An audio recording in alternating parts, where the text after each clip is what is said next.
Lah keluane warga Sampang banjir iku minta penanggulan sampai bencana itu terjadi kita bisa waspada. Nah, saya pikir itu sudah tinggi seperti ini, bebas dari banjir. Ternyata ya juga kemasukan juga. Nah, ya kalau banjir kecil ya tidak masuk. Artinya itu apa? Kalau itu memberikan banjir tidak pernah beritahu ukurannya sekian. Iya kan? Ya. Gitu.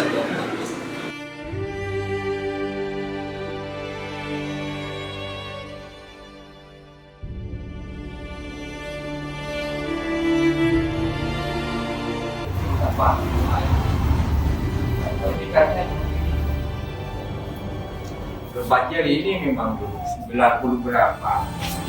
2000. Ya. 91 mungkin paling besar ini. 91 berarti dia Pak ya? iya. Iya, 91. Ini di bawah semua dulu kan cuma tambahan ini. Tambahan Pintu. Pintu. Banjir 91 ini kira-kira ada yang 4 meter 5 meter. Habis ini mas semua mas.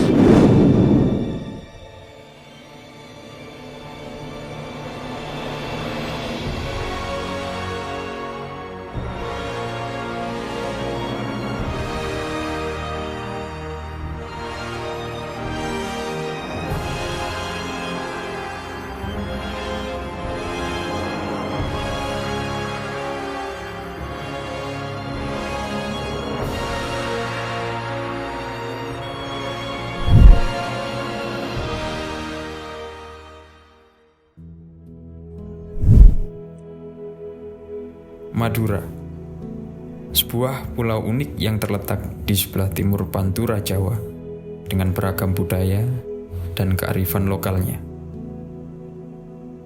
Sebuah pulau yang mempunyai perjalanan sejarah cukup panjang dan selalu dihubungkan dengan Jawa.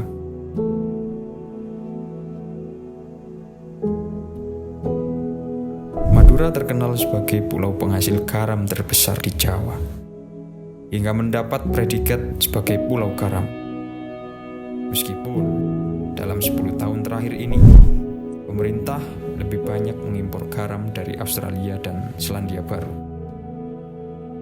Madura tetap menjadi produsen garam yang tak tergantikan di Jawa, bahkan Indonesia secara umum.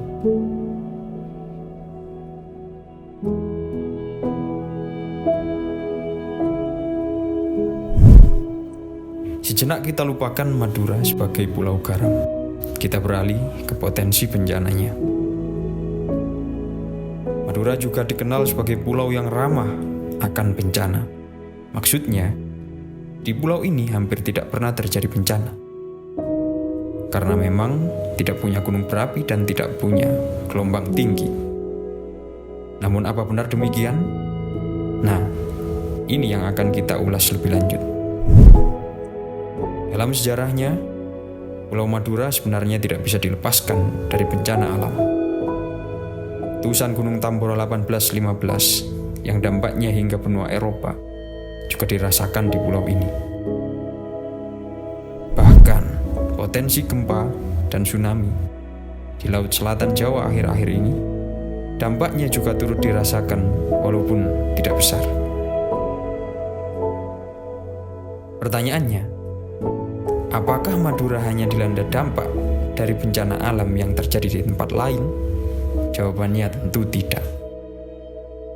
Itu hanya fenomena gunung es yang nampak di permukaan laut.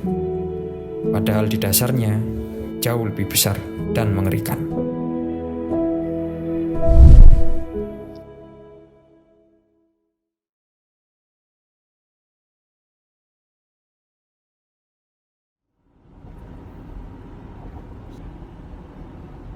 Saya dan tim kali ini melakukan perjalanan ke salah satu kota kecil di Madura, yaitu Sampang.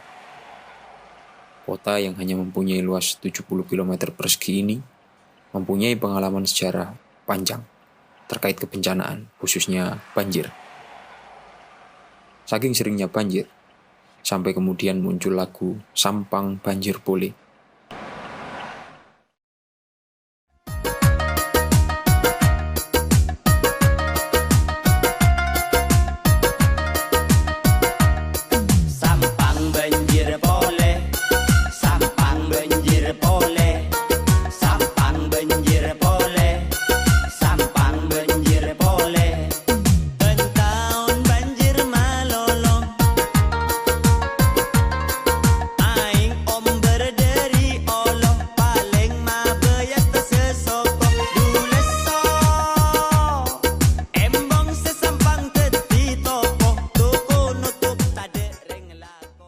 Entah apakah ini sindiran untuk pemerintah atau hanya sekedar karya seni.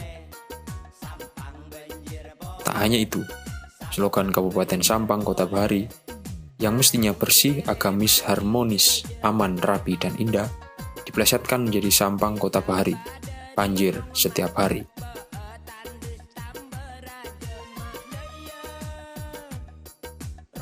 Akhir tahun dan awal tahun merupakan momok bagi masyarakat Kota Sampang, karena mereka harus menyiapkan diri untuk menghadapi banjir.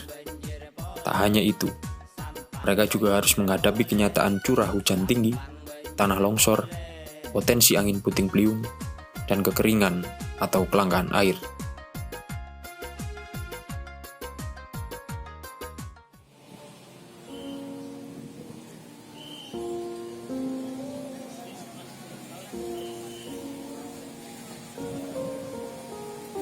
Jika kita lihat berita di media sosial BPBD Kabupaten Sampang, yang ditemukan paling banyak adalah bencana banjir, angin puting beliung, dan tanah longsor.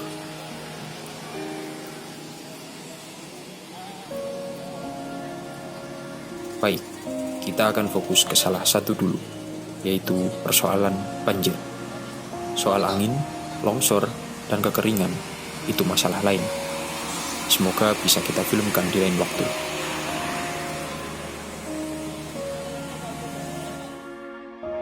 Mari kita bahas banjir di Kota Sampang.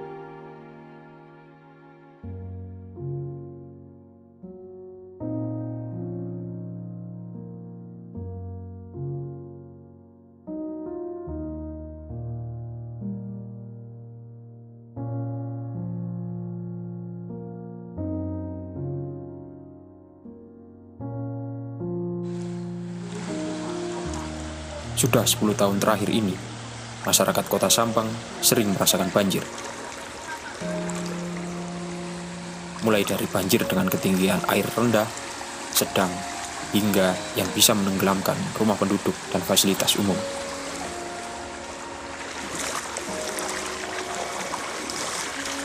Bahkan, sejak zaman dulu, banjir Sampang juga banyak menelan korban jiwa. Masyarakat pun mulai mengeluh, karena banjir yang terjadi akhir-akhir ini memang tidak terlalu tinggi, tapi sangat sering. Variasi ketinggiannya antara 20 cm sampai 120 cm.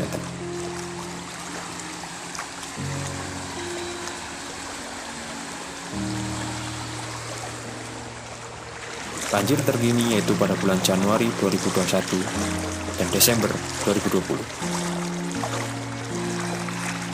Hingga membuat Gubernur Jawa Timur, Khofifah Indar Parawansa, terjun langsung ke lapangan untuk meninjau separah apa banjir yang terjadi di sana.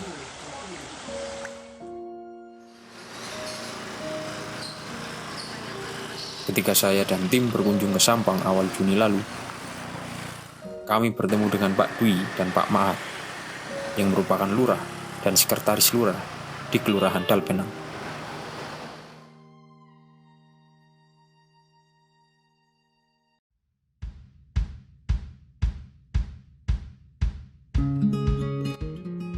Pertanyaannya, apakah banjir di Sampang hanya terjadi akhir-akhir ini?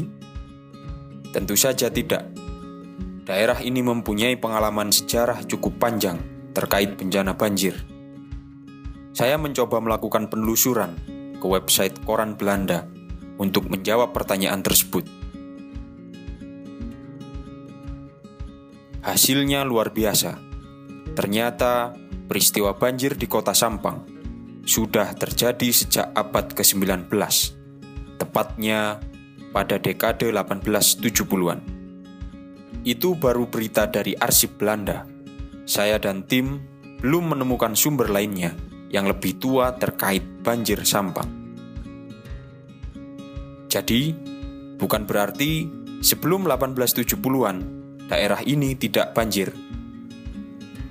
Lagi-lagi karena sejarah harus berdasarkan sumber otentik dan fakta masa lalu, kami hanya bisa memaparkan sejarah sejak tahun itu. Baiklah, mari kita urutkan sejarah banjir di Sampang sejak masa kolonial. salah satu begawan sejarah Indonesia, Kunto Wijoyo, dalam bukunya Perubahan Sosial dalam Masyarakat Agraris Madura 1850 sampai 1940 menyebutkan daerah Sampang sudah beberapa kali terendam banjir. Dalam telegram Residen Bosser kepada Gubernur Jenderal Hindia Belanda tertanggal 29 Januari 1872 disebutkan bahwa pusat kota Sampang dan Pamekasan terendam banjir akibat luapan sungai. Namun bukan berarti sebelumnya tidak pernah banjir. Keterbatasan sumber di masa kolonial adalah hambatan bagi tim kami untuk melacaknya lebih jauh ke belakang. Banjir di Sampang masa kolonial ini juga pernah disinggung oleh Gita Ayu Cahyaningrum dalam bukunya Bencana Banjir di Pulau Madura 1875 sampai 1940.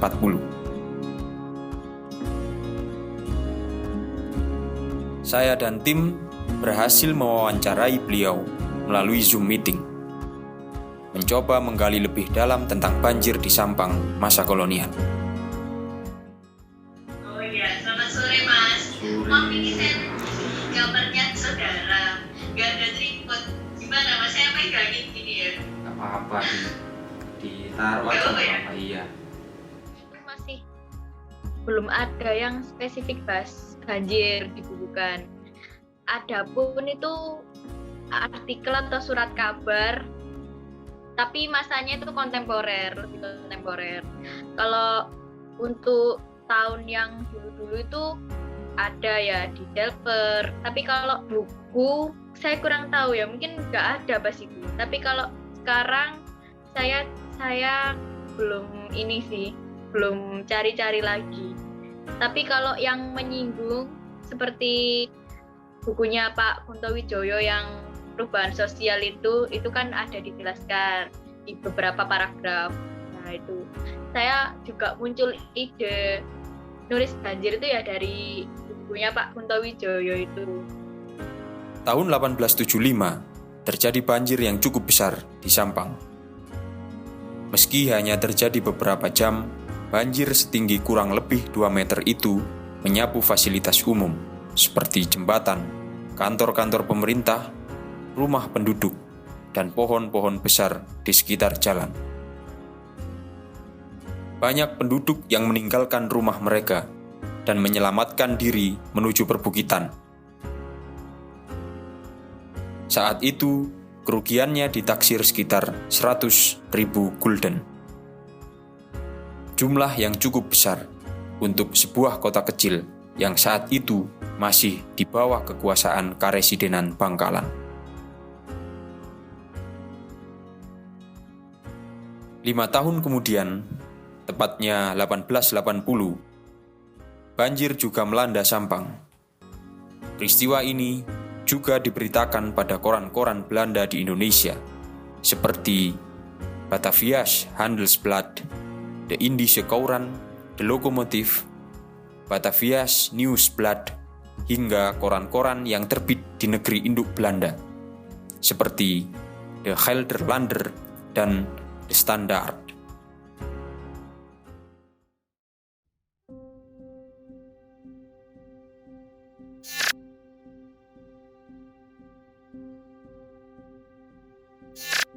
Berita banjir tak henti-hentinya dilaporkan dalam koran-koran masa kolonial, terutama ketika memasuki awal abad ke-20.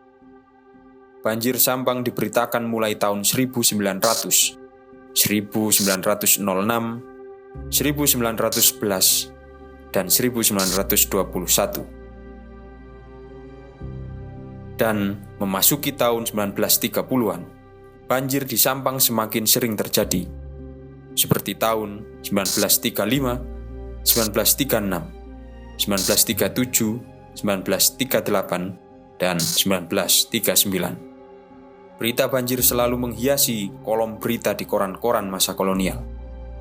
Yang paling terdampak adalah fasilitas perkantoran dan fasilitas umum di perkotaan, seperti kantor asisten residen Sampang, jembatan penyeberangan, hingga jalur tram Sampang yang terendam air. Ketinggian air pun beragam, mulai dari 60 cm hingga 2,1 meter. Namun, lagi-lagi koran-koran tersebut tidak memberitakan mengapa banjir itu bisa terjadi di perkotaan. Belum ada upaya dari pemerintah kolonial Madura untuk mengatasi masalah banjir di perkotaan.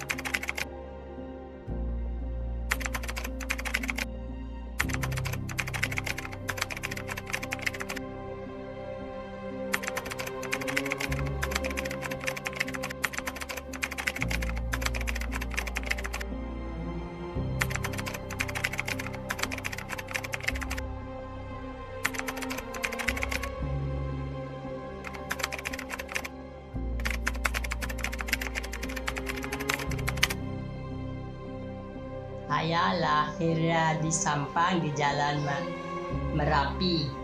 Sejak saya di Merapi itu nggak pernah ada banjir. Soalnya saya di Merapi sampai umur terus SD-nya itu pindah ke Jalan Wijaya di kabupaten. Setelah di kabupaten itu sekira saya sekolah SMA itu mulai banjir. Banjir yang paling besar itu lupa ya, sampai ambruk itu jembatan yang di jembatan besar itu di Satpao itu. Oh ya. Itu sampai ambruk. Dulu sampai di rumah saja sampai sekitar 75 cm di dalam rumah. Bayangkan apalagi di luar rumah.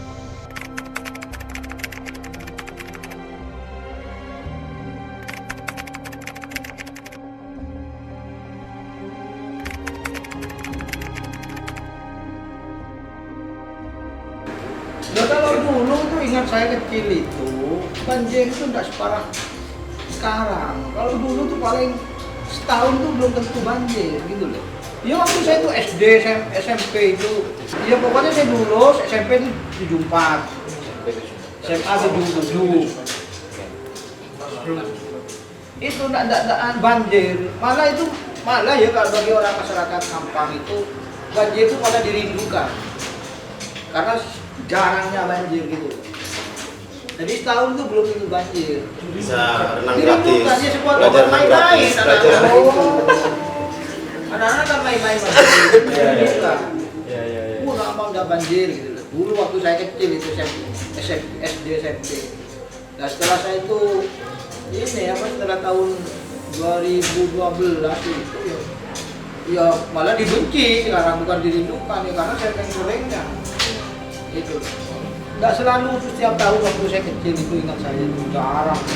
Waktu kecil itu sudah ketinggiannya sudah mencapai berapa? Enggak separah sekarang kok. Paling Di sini sekitar berapa? ya paling tinggi 80 cm lah, 80 sampai 1 meter.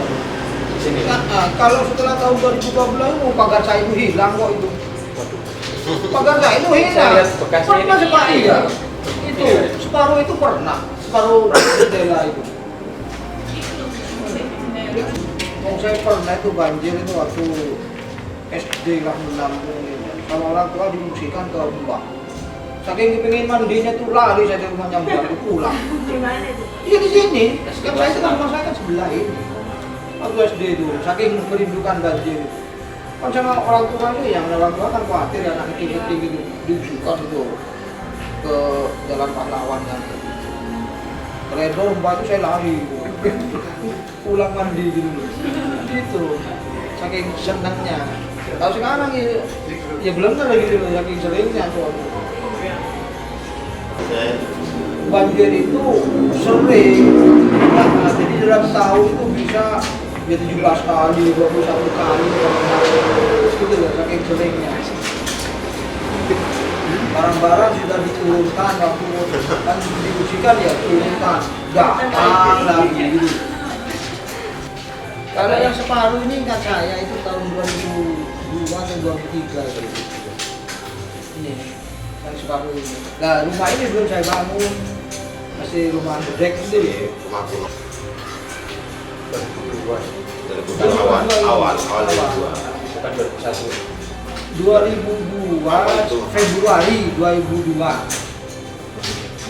itu Kang Pibi itu.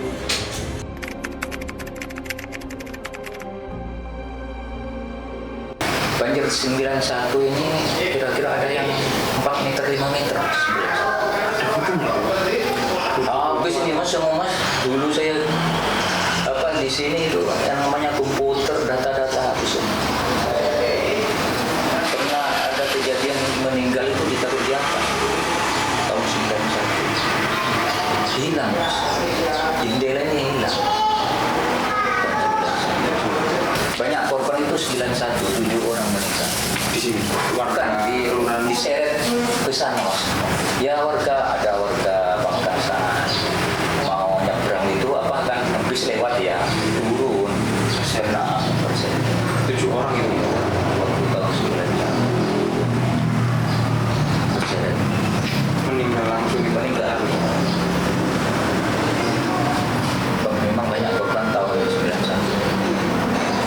Ada juga bis supir bis mati dia di tempat apa waktu dari itu ya mungkin apa ya kaget atau gimana melihat air tahun 91 memang peristiwa besar itu 10 tahun besar 10 tahun besar. Dan ini ke belakang ini yang apa terlalu dekat ya banjir. Kadang-kadang selesai sudah dibersihkan datang lagi banjir.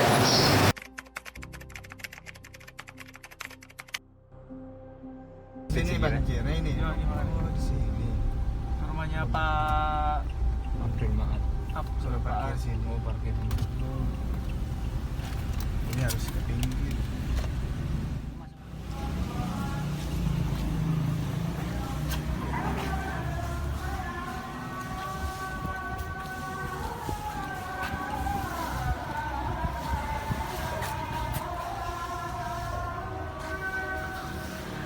Batas.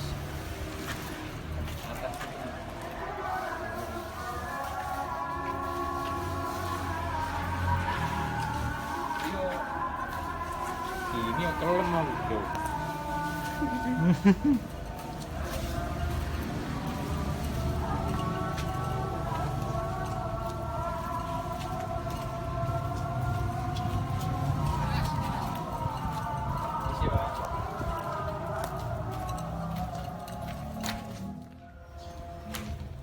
Bekas banjir.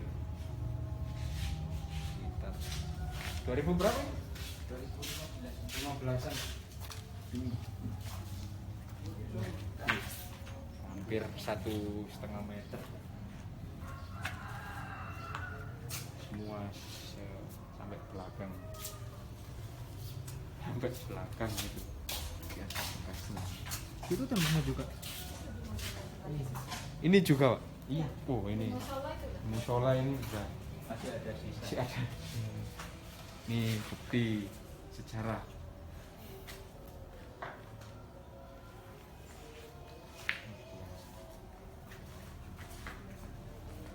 Ini 2015 mas. Pagarnya sampai Yang itu Kena Bekasnya ini. banjir. itu pun besar tuh sampai sini. Itu Notok ini yang di bawah anu. di bawah air. Iya. Inian gitu. Iya. Hilang saya tidak bisa keluar saya di atas.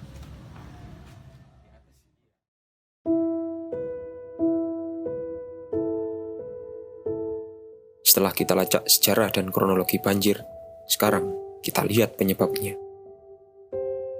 Banjir yang pernah terjadi di masa lalu bukanlah tanpa sebab.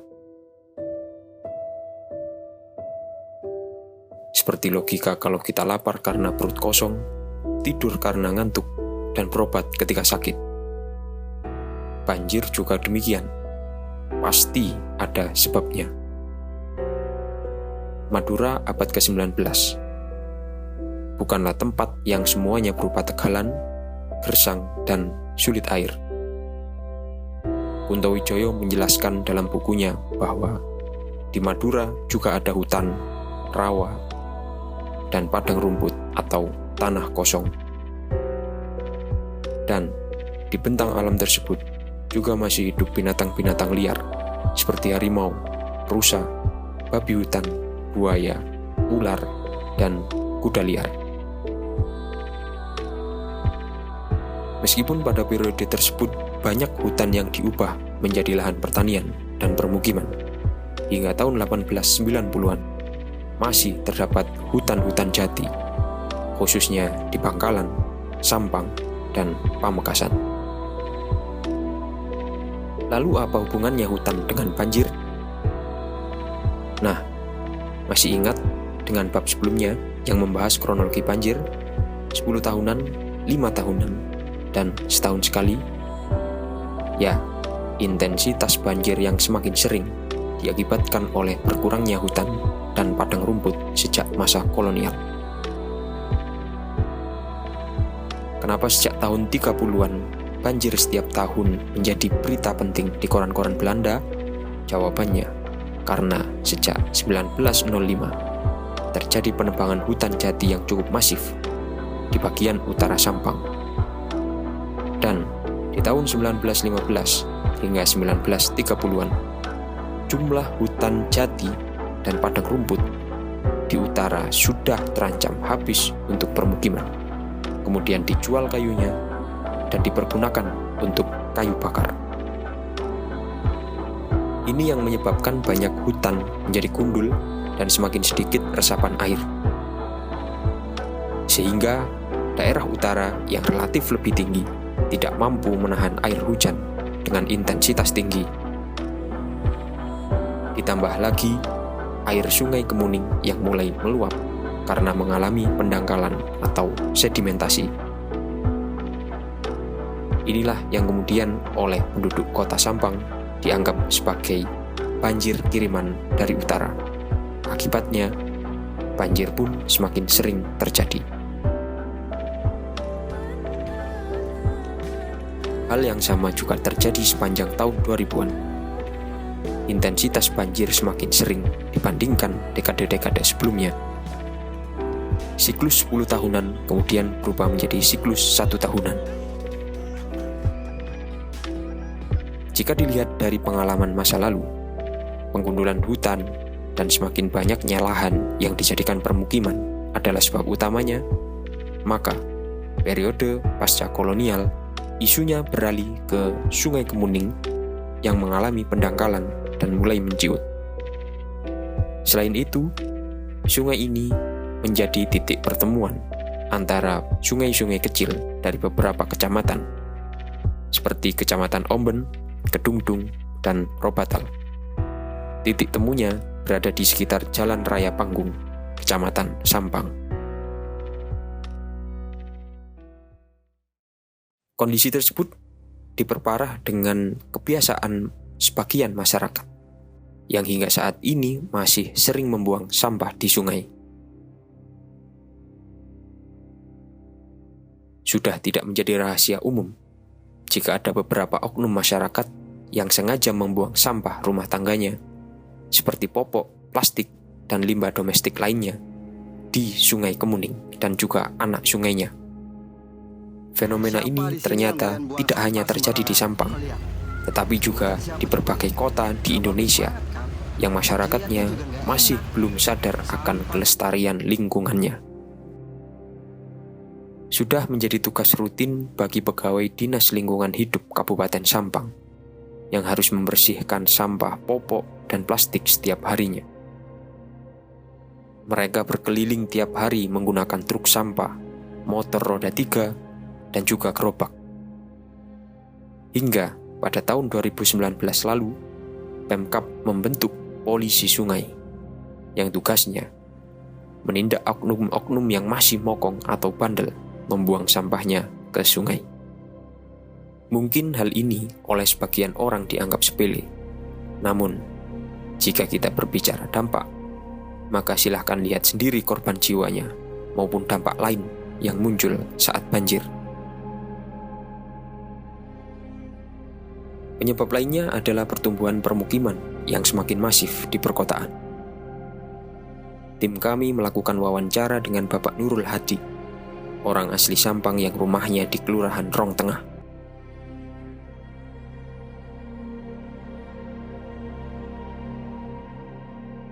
Terkait dengan Kelurahan Rong Tengah di mana saya bertempat tinggal di sana, itu pada paling tidak mulai seperti yang saya sampaikan pada tahun 1993, itu di wilayah Rong Tengah itu ada sejumlah lahan-lahan kosong yang masih belum dimanfaatkan oleh pemiliknya. Jadi lahan-lahan kosong masih cukup banyak sehingga banyak digunakan untuk bermain oleh anak-anak, oleh pemuda di lingkungan sekitar itu. Nah, dalam perkembangannya sampai dengan tahun 1999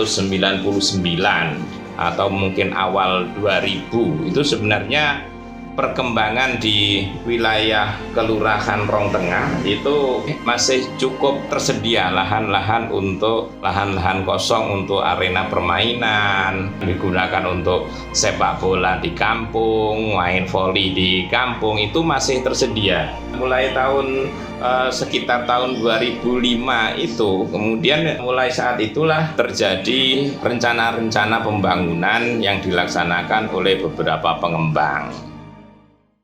Hingga saat ini, di daerah tersebut sudah padat penduduk. Ini adalah fenomena yang wajar terjadi di perkotaan, karena minimnya lahan untuk permukiman penduduk. Pada akhirnya, pemilik lahan tersebut menggunakan tanah-tanah kosong mereka untuk perumahan, gudang, pertokoan, dan bangunan lainnya.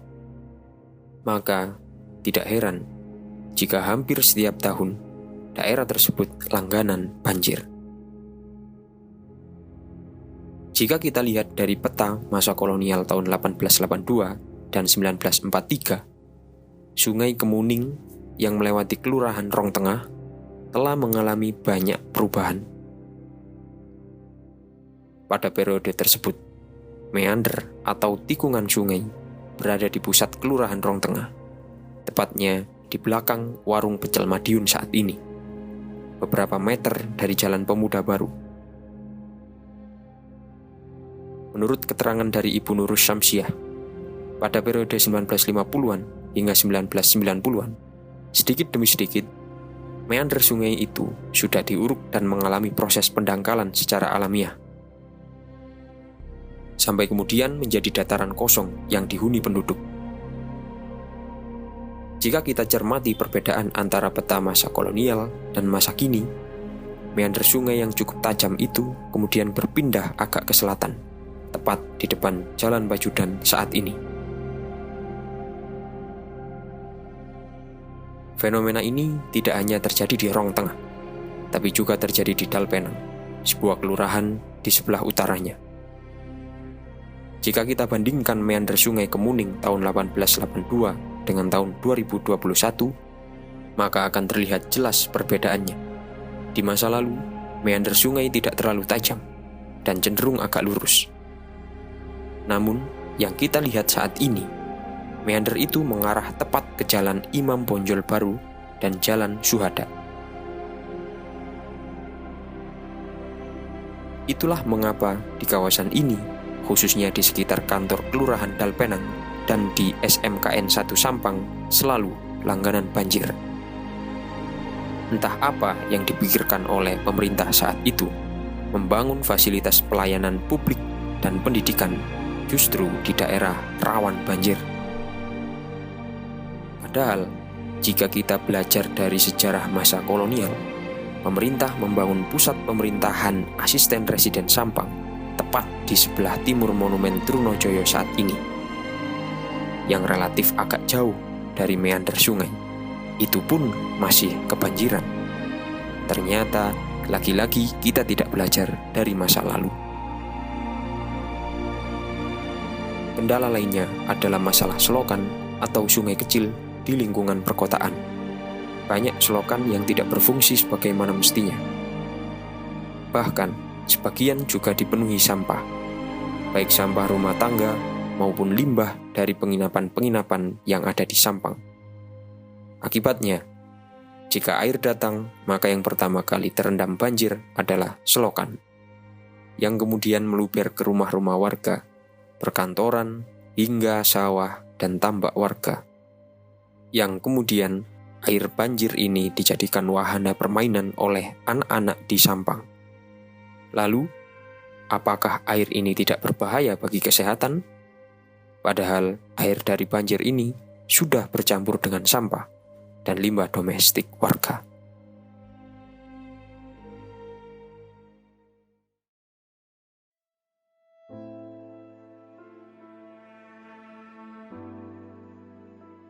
Banjir di Sampang bukanlah banjir bandang, melainkan hanya banjir dari luapan Sungai Kemuning yang hulunya berada di perbukitan Kapur di utara Sampang. Sungai tersebut mengalir ke selatan menuju kota Sampang dan berakhir di Laut Madura. Banjir ini bisa dibilang berdampak buruk bagi masyarakat. Tercatat sejak masa kolonial, banjir telah meluluh lantahkan berbagai infrastruktur pemerintahan, fasilitas publik, jembatan, jalan raya, jalur tram, harta benda, sawah, ternak, dan tentunya nyawa pun ikut melayang. Baiklah, mari kita bahas dampak banjir ini. Izin melaporkan pada saat ini hari Jumat tanggal 11 Banjir, Desember baik masa kolonial maupun pasca kolonial, sempat menghilangkan nyawa penduduk. Korban jiwa pun bermacam-macam, mulai dari anak-anak hingga orang dewasa. Meskipun korban jiwa tidak terlalu banyak, namun korban terdampak banjir mengharuskan warga mengungsi ke tempat yang lebih tinggi. Di tahun 1875 sampai 1900, hampir seluruh penduduk di bantaran sungai mengungsi ke bukit-bukit karena rumah mereka diterjang banjir. Sementara korban jiwa yang tenggelam saat itu dilaporkan sebanyak 4 orang, dan puluhan orang pada periode setelahnya sekitar tahun 1900 sampai 1939, termasuk juga anak-anak yang turut menjadi korban. Sementara itu, laporan terkait jebolnya bendungan, jembatan, dan rusaknya rumah warga juga turut menghiasi kolom-kolom berita koran masa kolonial. Kerugian yang dilaporkan mulai dari puluhan hingga ratusan ribu gulden. Seperti yang terbesar yaitu ketika banjir tahun 1875 yang mengakibatkan 3 jembatan rusak dan akses jalan raya di perkotaan rusak parah. Tidak hanya itu, banjir masa kolonial juga mengakibatkan puluhan hektar sawah, ladang, dan tegalan warga, bahkan juga ternak warga hanyut terbawa air. Banjir yang terjadi di Sampang membuat peralatan laboratorium industri di SMK 1 Sampang rusak. Para siswa pun bergotong royong membersihkan sekolah. Selasa pagi banjir di Sampang telah surut, namun aktivitas belajar mengajar puluhan sekolah di wilayah terdampak belum bisa dilakukan. Seperti di SMK Negeri 12 Sampang, para siswa dan guru bergotong royong membersihkan lumpur tebal yang memenuhi ruang kelas. Sering terendam banjir membuat seluruh peralatan laboratorium industri di sekolah ini rusak dan tidak dapat digunakan. Dampak untuk lab elektronik yang jelas ya, kami sangat kesulitan untuk melaksanakan mata diklat yang berhubungan dengan praktek. Karena alat tersebut tidak bisa difungsikan ya, dan otomatis yang paling merasakan rugi siswa kami. Yang menyedot perhatian saya dan tim adalah dampak banjir dalam dunia pendidikan di Sampang. Salah satu sekolah yang menjadi langganan banjir adalah SMKN 1 Sampang. Saya dan tim bertemu dengan Mas Waki dan Mbak Rina. Mas Waki adalah salah seorang tenaga kependidikan di SMKN 1 Sampang. Sedang Mbak Rina adalah teman saya yang sekarang menjadi guru sejarah di sekolah tersebut. Dua orang ini mengantar saya berkeliling SMK dan beberapa rumah di sekitarnya untuk melihat bukti banjir. Paling besar itu udah sampai sini, atas sini. Ini tahun berapa? Tahun paling besar itu tahun 2000, akhir 2021.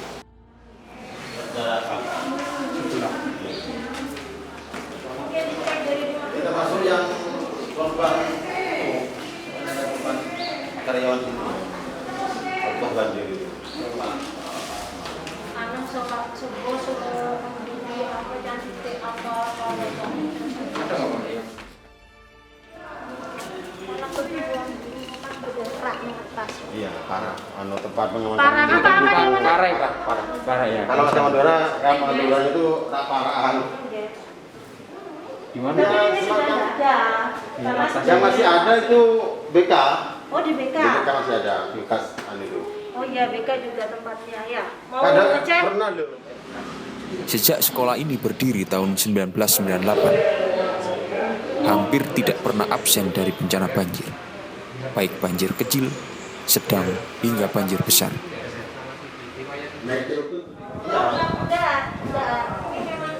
Ini sudah direnov, Bu. Sebelumnya tidak tinggi. Ya renov itu yang ditinggikan 2014. Saya Pak Dokter. Termasuk yang di atas. 2002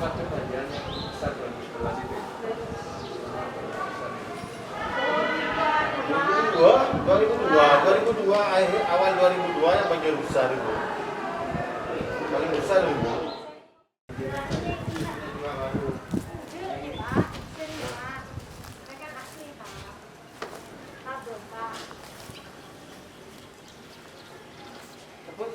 Penuh di sini, Mas. Penuh masih belum. Wah itu tuh yang di sana.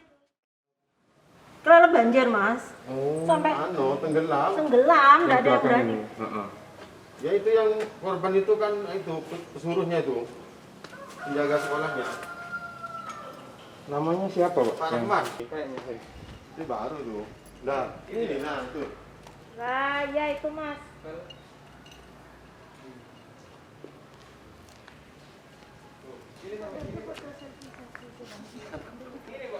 Iya. Iya. Nah kan kalau kesini sama gelap, pas banjir. Maksudnya musola SMKN 1 Sampang hanya cuma Rahman. kurang banjir. Yang meninggal Dampak lain yang bisa kita lihat yaitu penyakit yang muncul ketika banjir berlangsung dan pasca banjir. Seperti sakit perut, flu, dan sakit panas. Bahkan ada juga demam berdarah atau DBD. Pada tahun 2020 saja, kasus DBD di Kabupaten Sampang mencapai 229 orang. Puskesmas Kemuning dan Banyuanyar yang terletak di pusat kota menjadi penyumbang data terbesar dari penyakit ini. Ada 48 kasus di Puskesmas Kemuning dan 55 kasus di Puskesmas Banyuanyar. Masyarakat dan pemerintah harus bersyukur karena tidak ada korban jiwa dalam kasus ini. Sebuah angka yang tidak terlalu besar. Namun, masyarakat dan pemerintah harus waspada karena angka ini bisa bertambah jika penanggulangan banjir di Sampang tidak maksimal. Sementara itu pasca banjir, 2 warga Sampang, Jawa Timur positif terjangkit leptospirosis. 1 diantaranya bahkan meninggal dunia setelah sempat menjalani perawatan di ruang ICU rumah sakit. Pasca banjir, warga Sampang, Jawa Timur diimbau waspada terhadap penyakit leptospirosis atau kencing tikus. Hingga hari Selasa 4 orang telah positif leptospirosis. Yang satu meninggal ya tadi malam jam 1.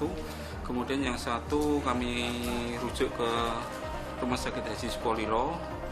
Tapi dari Rumah Sakit Haji Sukolilo dirujuk kembali ke Sutomo dan dua-duanya positif leptospirosis. Meski sudah jatuh korban jiwa, Dinas Kesehatan Sampang belum menyatakan leptospirosis sebagai kejadian luar biasa. Dan 11 posko itu sudah kita siapkan juga obat untuk profilaksis leptospirosis, yaitu obat doxycycline. Ini sudah kita bagikan ke lebih dari 7.000 masyarakat. Dinas Kesehatan meminta warga korban banjir yang mengalami gejala panas tinggi untuk segera memeriksakan diri ke puskesmas atau rumah sakit. Untuk pencegahan, warga diminta menjaga kebersihan makanan dan tempat tinggal mereka. Didik Setiabudi melaporkan untuk NET. Penelitian mahasiswa UNER jurusan Kesehatan Lingkungan tahun 2013 menganalisis bahwa dari 14 kecamatan yang ada di Kabupaten Sampang, leptospirosis kebanyakan menyerang masyarakat di wilayah Kecamatan Sampang atau pusat kota. Dari 107 kasus yang positif leptospirosis, 103 kasus berada di kawasan kota. Penyakit ini sempat menelan korban jiwa sebanyak 9 orang. Hingga kemudian, Dinas Kesehatan Provinsi Jawa Timur menetapkan penyakit ini sebagai wabah atau kejadian luar biasa pada periode tersebut. Dan pada tahun 2020, hasil pemeriksaan dari Laboratorium RSUD Dr. Muhammad Zain, Kabupaten Sampang menunjukkan bahwa dari 26 orang yang dites, 12 orang reaktif leptospirosis. Angka yang tidak cukup besar. Namun, lagi-lagi masyarakat dan pemerintah harus waspada. Karena jika banjir terjadi terus-menerus tanpa adanya upaya mitigasi yang nyata, penyakit ini bisa menjadi momok yang menakutkan.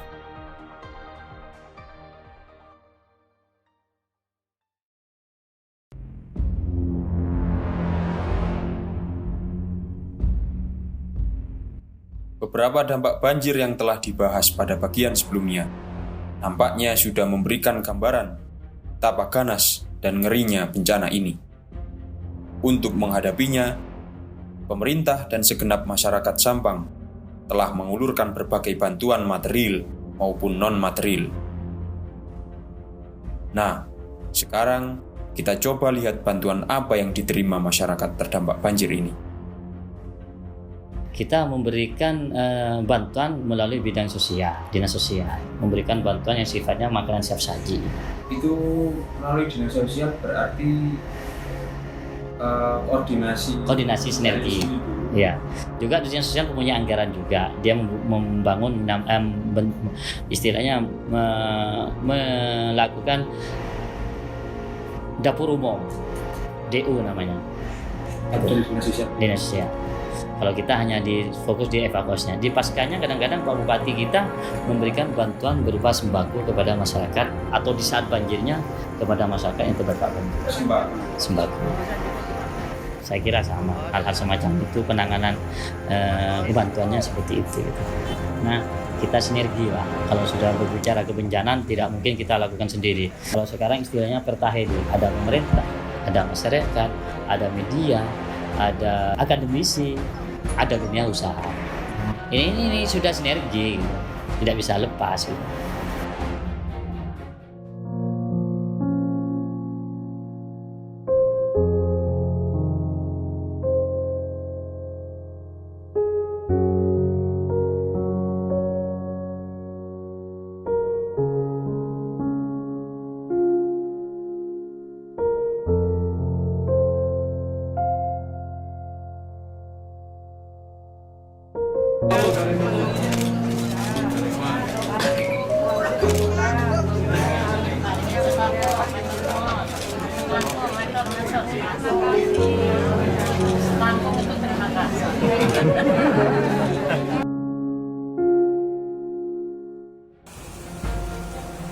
Evakuasi korban bencana banjir adalah taruhan nyawa. Tak jarang, tim evakuasi yang sering menghadapi kendala di lapangan karena masalah arus banjir yang kencang, ketinggian banjir, dan lokasi banjir dengan kantor pusat BPBD yang cukup jauh. Untuk evakuasi itu sendiri, ternyata mengalami keterbatasan. Ternyata ada beberapa warga terdampak banjir, khususnya di Kelurahan Dalpenang, yang tidak sempat dievakuasi karena arus banjir yang sangat deras. Menghadapi kondisi seperti ini, biasanya antar warga pribadi melakukan evakuasi mandiri. Semisal contoh, Mas Wakil dari Kelurahan Dalpenang, ia tidak ragu untuk mengevakuasi tetangganya dan membawa ke loteng rumahnya. Pelarian itu, segala pelarian orang banjir. Dulu kan tuh. Di rumahnya Pak Wak. Dulu sebelum punya itu kalau banjir kan mesti ke sini. Terus kalau banjir tidak terlalu besar itu Selain bantuan evakuasi, ada juga bantuan logistik dan kebutuhan pokok dari pemerintah. Data terbaru dari Dinas Sosial menyebutkan, dari 13 desa yang terdampak banjir tahun 2020, dengan jumlah keluarga mencapai 7.614 kakak, sedikitnya ada sekitar 8 dapur umum yang dibangun oleh pemerintah. Tujuannya untuk memasok nasi bungkus yang nantinya akan didistribusikan ke warga. Dari pihak masyarakat sendiri, juga ada relawan-relawan yang biasa memberi bantuan kepada warga terdampak.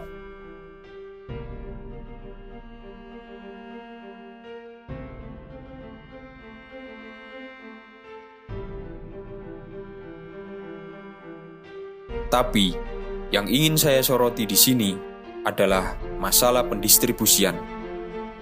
Terkadang pemberian bantuan ini salah alamat. Bahkan, seringkali bantuan yang diterima warga terdampak tidak sesuai dengan jumlah orang dalam satu rumah tersebut. Seharusnya, ini menjadi evaluasi untuk penyaluran bantuan bencana selanjutnya, agar yang menerima bantuan memang benar-benar orang yang terjebak di dalam rumah. Surut, namun warga di Kelurahan Dalpenang, Kabupaten Sampang masih terendam banjir dengan ketinggian air sekitar 1 meter. Aktivitas warga setempat pun terganggu lantaran akses jalan belum bisa dilalui kendaraan. Kondisi surutnya air banjir terlihat di Jalan Pahlawan ini. Sebagian warga sudah mulai membersihkan rumahnya dari sisa lumpur genangan air banjir. Sebaliknya, warga di Jalan Melati yang datarannya lebih rendah ini, rumah mereka masih digenangi banjir. Kondisi ini membuat mereka tak bisa berbuat banyak untuk beraktivitas, sehingga sangat butuh bantuan pihak lain, termasuk masalah makanan. Mereka pun mengeluhkan tidak adanya bantuan makanan sebagaimana yang dijanjikan pihak Pemkab Sampang. Badan untuk duduk-duduk karena rumahnya itu banyak yang basah duduk-duduknya gitu, Mas. Masih tergenang banjir, Pak? Masih tergenang banjir. Sampai sekarang. Ada bantuan enggak, Pak, kemarin, Pak? Sampai sekarang saya itu tidak mendapat bantuan sama sekali. Satu bungkus nasi pun tidak dapat gitu.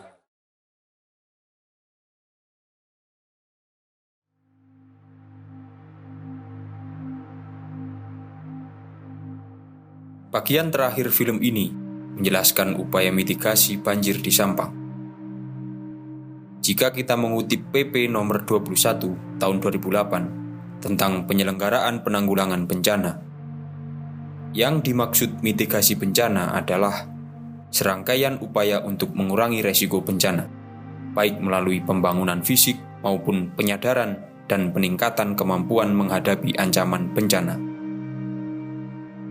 Dalam hal ini, yaitu bagaimana pemerintah kabupaten dan juga masyarakat lokal berusaha sekuat tenaga mengurangi resiko banjir di daerahnya. Mari kita lihat upaya apa saja yang sudah dilakukan pemerintah. Kan ini dulu kan proyeknya Bukoviva. Proyeknya Bukoviva sini dulu. Dulu kan di sini. Nyalon. Ini loh mau calon Bukoviva kan dari Fatayat PKB lah, keluarnya warga Sampang banjir itu minta penanggulan, jadi tidak sampai bencana itu terjadi, kita bisa waspada. Tapi selama ini penanggulangan juga Ya masih banjir. Nah, Ya masih karena proses apa? lah ya. Belum Selesai. terpenuhi. Masang tanggulnya masih belum terpenuhi. Kan masih ada beberapa titik yang sudah terpasang, ada yang Nah belum. dulu kalau pembebasan lahan itu lancar dari pihak pemerintah, otomatis lancar. Lancar bangun tanggulnya. Ya Pak, main dari Tanglok sana, pelabuhan Tanglok, sampai naik ke atas. Ada sebagian spot-spot yang sudah pasang, ada yang belum. Ada yang sudah, ada yang belum.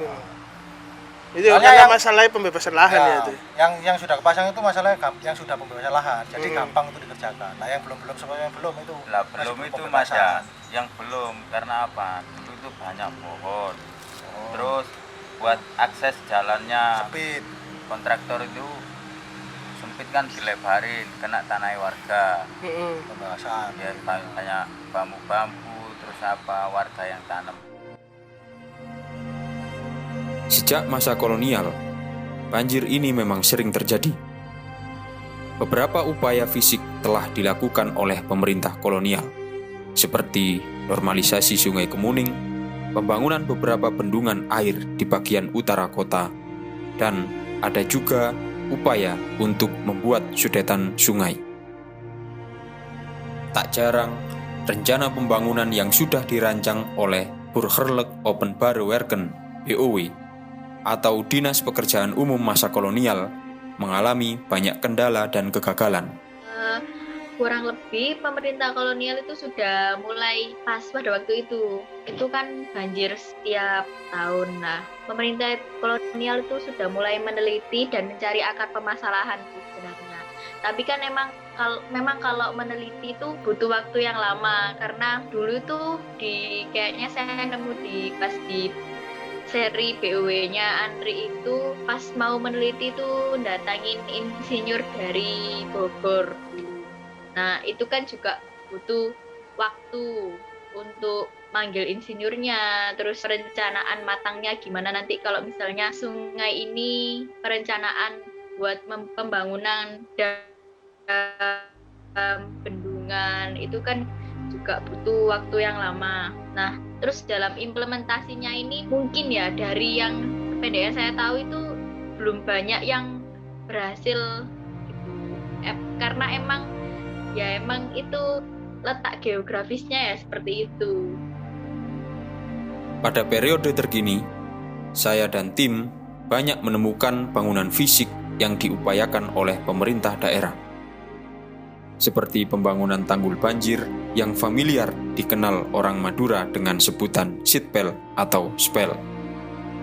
Ada juga 5 buah mesin pompa air saat banjir dan teknologi Early Warning System atau EWS yang diletakkan di Desa Daleman Kecamatan Kedungdung dan Desa Kemuning Kecamatan Sampang. Selain itu, pemerintah juga melakukan upaya normalisasi sungai dengan mengeruk Sungai Kemuning yang kian hari kian dangkal.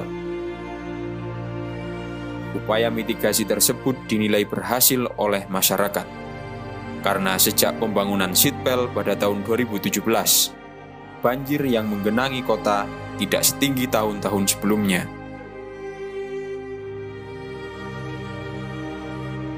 Selain dalam bentuk fisik, Pemkab melalui BPBD juga melakukan edukasi bencana sejak dini kepada masyarakat Sampang. Mulai dari sosialisasi bencana banjir, pelatihan simulasi bencana di sekolah-sekolah, hingga pemberdayaan masyarakat desa tangguh bencana. Hal ini berguna untuk mempersiapkan anak cucu mereka agar lebih mengerti dan siap menghadapi bencana banjir yang datang tiba-tiba. Sebenarnya, jika kita buka mesin pencari, Google Scholar misalnya, maka kita akan menemukan banyak sekali penelitian dalam bidang saintek maupun sosial terkait banjir di Sampang. Temanya juga beragam, seperti analisis kerawanan banjir menggunakan metode tertentu, mitigasi banjir dengan membangun embung, bendungan, normalisasi daerah pinggiran Sungai Kemuning, penanaman pohon tertentu untuk mencegah banjir dari utara, dan lain sebagainya. Namun, dari sekian banyak penelitian para akademisi itu, belum ada yang dilirik pemerintah daerah untuk direalisasikan. Mari kita beralih ke upaya mitigasi oleh warga lokal di Sampang. Berangkat dari kearifan lokal terdahulu, kami menemukan cerita unik di Rong Tengah, yaitu terkait bagaimana mengukur ketinggian air saat banjir menggunakan brenggongan dan EWS lokal mereka, yaitu kentongan. Bahkan, menurut Mas Waki dan Pak Toto, mereka sampai bisa mengenali tanda-tanda air akan datang dengan fenomena alam. Begini ya, kalau soal tinggi pondasi itu tidak jaminan. Ini rumah saya ini dulu ini, saya itu kan mintanya kok tinggi seperti ini, tapi tukangnya ngomong. Udah apa dikasih. Nah saya pikir itu sudah tinggi seperti ini, bebas dari banjir. Ternyata ya juga kemasukan juga. Nah, ya kalau banjir kecil ya tidak masuk. Artinya itu apa? Kalau itu memberikan banjir tidak pernah beritahu ukurannya sekian. Iya kan? Ya. Gitu. Tapi yang jelas tergantung curah hujan yang di daerah Gunung Kobatal dan Penang. Cuma barometernya itu banjir itu kalau daerah utara itu mendung gitu ya, pakai lama gitu. Karena orang kota ini siap-siap gitu. Udah paham gitu. Saya dan tim diantar oleh Pak Dwi, Lurah Dalpenang, dan asistennya, Pak Junaedi, untuk berkeliling mencari bukti-bukti banjir. Saya pun tercengang melihat bukti-bukti banjir dan upaya mitigasi melalui kearifan lokal masyarakat.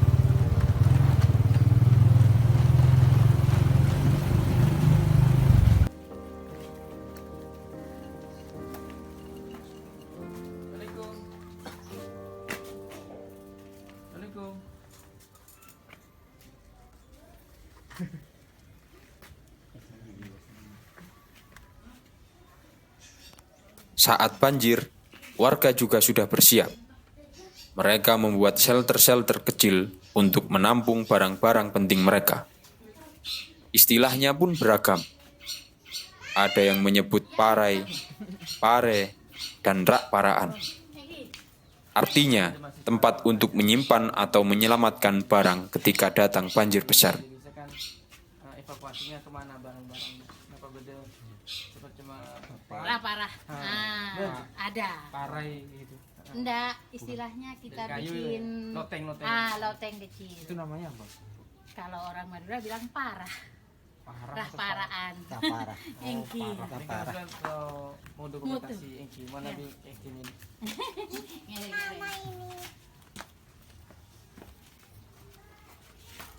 Oh, nyimpi ya. Seperti ini. Ya. Terus kita juga, ya. Terus kita juga kan punya panjang tingkat.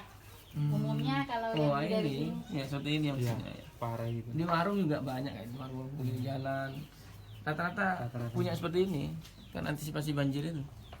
Kalau nggak bisa keluar. Tapi ya kalau yang kemarin yang 2013 nggak ini mampu. Tinggi ya, masih lebih airnya masih lebih. Karena waktu itu saya kan belum punya ini. Saya kan pindah ke sini sekitar tahun 2011. Nah, saya itu sudah sempat punya kursi mebel dari kayu. Nah, ternyata setelah 2012 sampai 2014 kemarin itu banjir besar banget. Terutama 2013 itu saya ingat banget itu bulan Maret itu banjirnya datang pulang pagi sekitar jam 3 pagi itu habis subuh sudah masuk lagi airnya gitu. Nah, barang-barang mebel kemarin kan saya belum punya tempat untuk mengamankan itu, kena banjir itu rusak semua kan. Apa ya, kursi kayu kan ada busanya. Nah, busanya kalau kena banjir terus-terusan kan wis selain baunya begitu. Makanya di ini ya. Iya, kami enggak punya ini mebel. Ya memang nggak ini punya meja kursi, betul. Mengantisipasi Iya. banjir. Nah, saya kira di semua rumah juga seperti ini di daerah sini. Iya. Acara pengajian apa itu, jadi taruh di atas semua. Sekitar 2 meter setengah ya ketinggian. parah ini. Pas kadang-kadang sampai ke atas besi itu, ya dialih sama saya dia. Iya. Iya, ini tidurnya kalau kos-kosan pulang semua itu. Lokasinya dan besinya tingginya ya kurang lebih sekitar 80 cm-an, 1 meter.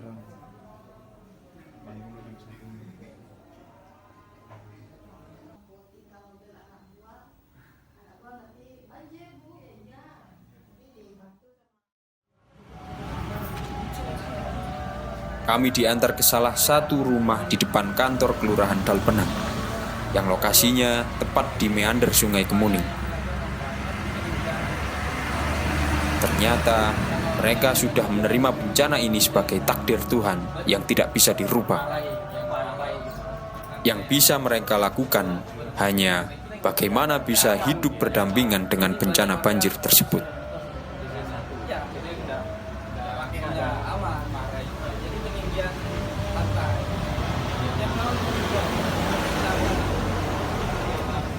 Yang panen 2 kali, 2013 juga masuk, sedikit 2016 juga masuk, bagian.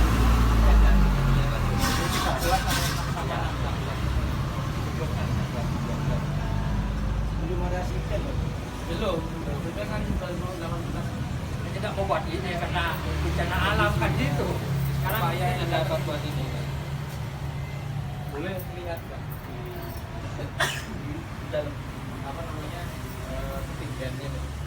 Ketinggian ininya turun sampai ya cuma atap sampai dengan berapa meter?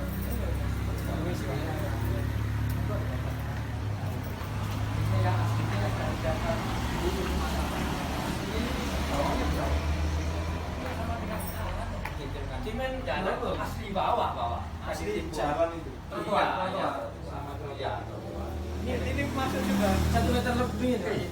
Ditimbun ini saya ini sampai terapis tapi praktiknya kalau banjir itu ya untuk keamanan kecil itu semua itu semua belakang sini ya dengan kayak kuda ini ada kuda takut ya ini istilahnya ini halaman dulu aslinya rumahnya ini ya asli kan ya ini aslinya ini kan halaman ya ini untuk halaman juga ini belakang ada pastinya ini dari bawah ke atas ini juga tinggi juga banjir tinggi semua ditambahkan belakang tinggi itu masalah biaya dulu banyak ini. Oh iya. Ini kan aslinya ini rumahnya. Ini di atas ini. Ada yang belakang ada di belakang. Apa?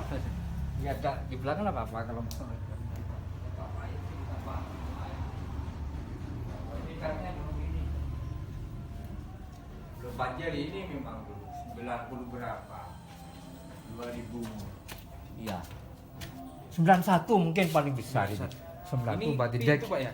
Iya. Iya, 91. Ini dia bawa semua dulu kan cuma tambahan ini.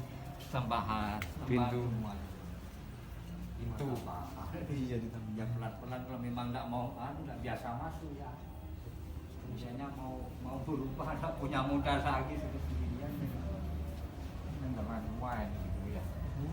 Hilang 91 di ini dari dasar tanah 91 2002 ya 2001 ini 2002 ini tambahan ini kok warna-warni gini Pak buat bukti kalau 2001 ya enggak barusan ditambah ini cuma variasi kan saya juga berdua adik saya meninggal akhirnya saya pikiran sini untuk sekarang segini Pak 2000 ya 91 enggak itu kalau enggak salah sini kalau enggak salah atap ini kan dulu atap ini atap iya ini pintu ya Pak. Ini semacam ini ya sisanya ini cok